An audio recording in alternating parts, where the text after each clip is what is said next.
Or here's something I haven't done in a while, doing a podcast. Let's see how this bad boy sounds, and hopefully it's not a totally bad boy. Hey everybody, Monte here, trying out episode 1 here of the Monte's Mayhem podcast. I don't really know what this is going to be about. I just kind of want to do this again, kind of itching to be a little creative and do whatever I want on the fly. And I'm thinking what I want to do as I sit on my computer like 5 a.m. trying to get work done early is kind of just talk about the stuff I'm interested in, hit up some of the stuff I'm putting on like my eBay store because it's all stuff I like, and kind of keep it kind of get the rust off of doing videos, podcasting, creating any streaming stuff and everything as a whole. Before I get started with what I want to talk about as like the main subject and everything like that, the one thing I got to I want to say I kind of stumbled upon it. I admire it. I want to list it, but I don't know how much I have to go for. There's this cool thing that I got on Kickstarter.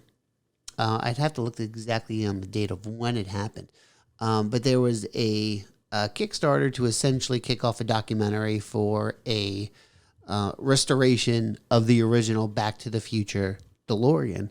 And one of the levels that I got, I think it was the top tier if I remember correctly, besides just getting the actual documentary to watch, you got like a little light box. I think it was like 5 by 6. It was very small dimensions. That actually had some pieces of the original DeLorean. It has I believe it's like a piece of like the pleather from the seat, little grate about the size of like a book of matches, and some kind of cylinder shape. I don't even know what I'm looking at. I don't even know how to describe it. But I think, just some like piping kind of in a way. And the thing is so damn cool. It doesn't take up much space, and it's screen use. I mean, it's from the original DeLorean. And it kind of like checks off all the boxes rather, in terms of something. It's cool. It was actually like in the movie. It's not like a replica as my alarm clock going off. That's professional, Nick. And it doesn't take a lot of space. It's cool, and it was great. I mean, I don't remember what I got it for, but it was a good price. I vaguely recall, and I'm so happy with it.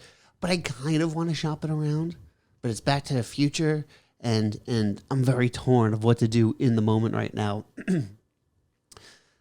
So yeah, it's the epitome of a first world struggle. But that's just something that I happen to be doing in my office this morning, the beginning of August and everything like that. So, and hopefully you're not able to hear the ceiling fan. Like I said, it is August, so I gotta try to stay cool around the house and everything like that. Keep my sanity. The main reason I wanted to kind of kick off to the show is to talk about a comic series that I finally read.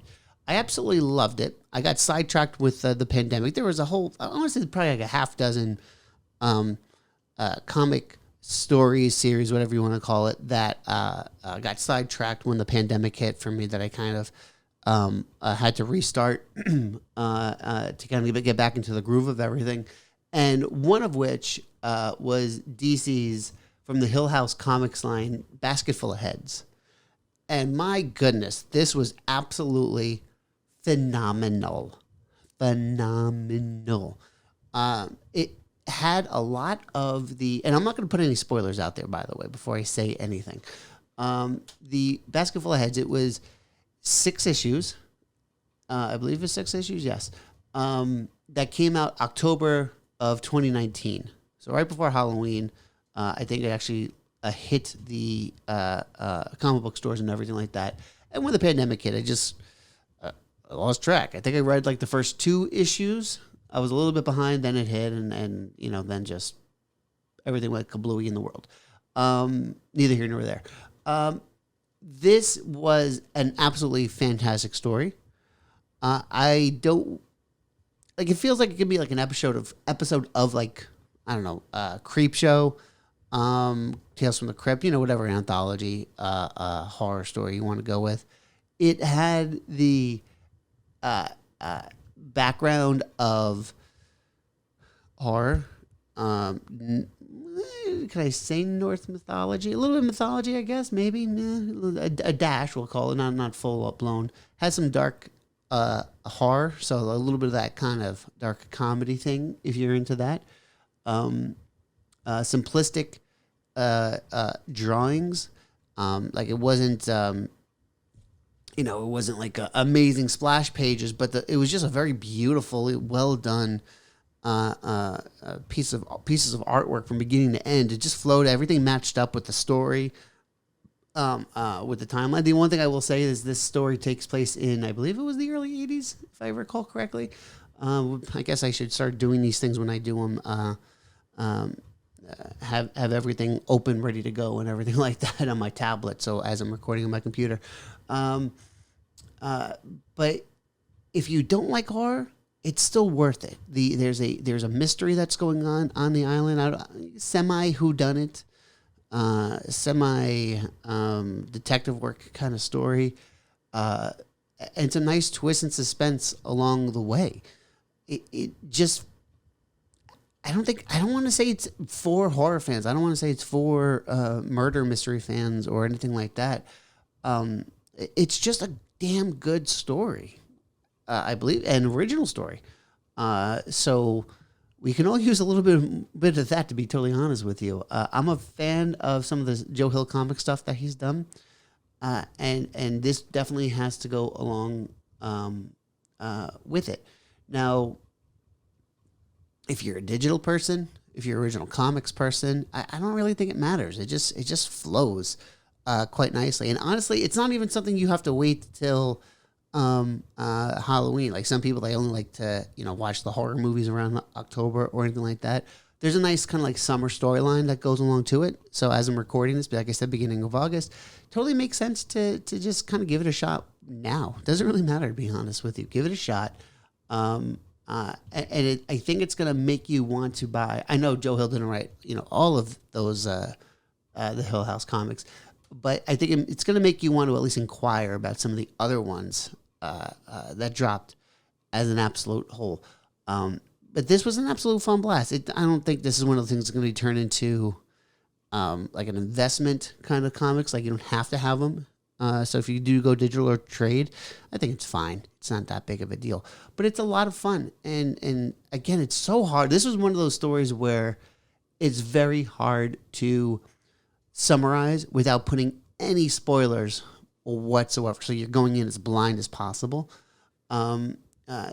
Just know that I think, you can be a high school kid and older reading this. And it's a wide variety, to be totally honest with you. It's a lot of fun at the same time because you're rooting for the protagonist. And it has a lot of nice twists and turns to kind of keep you in suspense and wanting more answers and demanding more answers, rather. So absolutely worth giving it a shot as much as possible. And like I said, I'm trying to pimp out some more eBay stuff that I'm doing. So I'm kind of like rolling in all of my podcasts and some videos that I want to create and everything into some of that content. Check out in the description. I'll have a link to my eBay listing that has it was the sample comic, and I believe it's like the first 5 or 6 issues of the series and everything like that. Missing, I believe it was the last one. But whatever. I just want to pimp that out and everything. It's not like I have affiliate links or anything. And I do like, keeping whatever lights on possible. So yeah, and outside of that, just kind of watching Quantum Leap at the same time. There is the Blu-ray set for the complete series. I picked this up. Oh, when did this drop? 2017, 2018? I bought it a while ago. It was just kind of sitting. I kind of forgot I had it, to be totally honest with you. And when am I? I think I'm towards the end of season 2 at the moment. Everything's fine. It has the original music. I saw online that the original music wasn't on the DVD set, and fans were ticked off about that. So it's nice having all the original themes and everything like that on this one. It just, and again, I'm still going through it. There's 5 seasons in total. But was there 5? Yes, 5. And there's no special features. I know Blu-rays are kind of notorious for that, but give me a little something. Just that's all I ask for. I'll probably be talking about that when I'm done rewatching the whole damn thing too. But that's kind of what's going on. Back to the Future, Basket Full of Heads, and Quantum Leap. It's a nice trio of things right there. If you're able to give me a follow across the social medias, that'd be great. I'm going to wrap this thing up now and spare you. Make this a mini little podcast episode. But you can follow me as Monte's Mayhem, Montes Mayhem. I'm on, well, I'm going to need a list for this too.